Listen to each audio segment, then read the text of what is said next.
Ate, bakit di mo binanggit sa interview mo yung tungkol sa unicorn charm? Delikado, Aleli. Madaling dayain ang ebidensya. Mamaya, may magpanggap pang anak ko.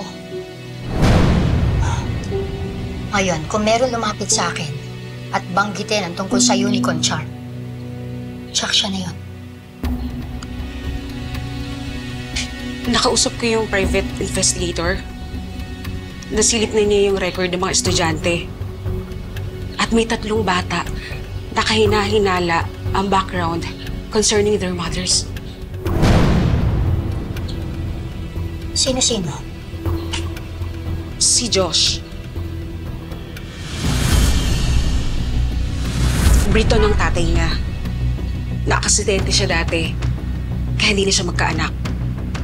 Kaya hindi malinaw kung anak niya talaga si Josh. Pangalawa, si Sean.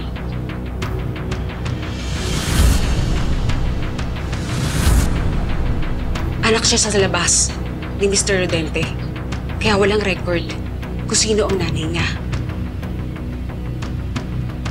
At ang pangatlo,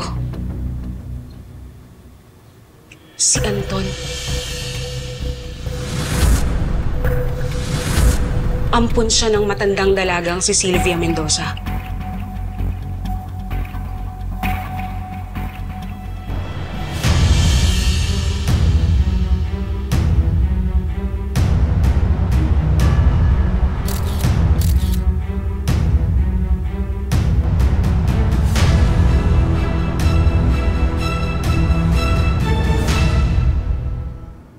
Ang anak kong lalaki.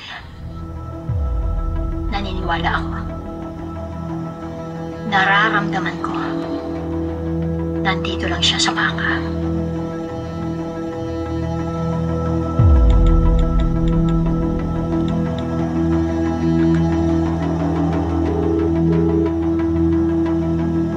Anton, sagutin mo yung phone.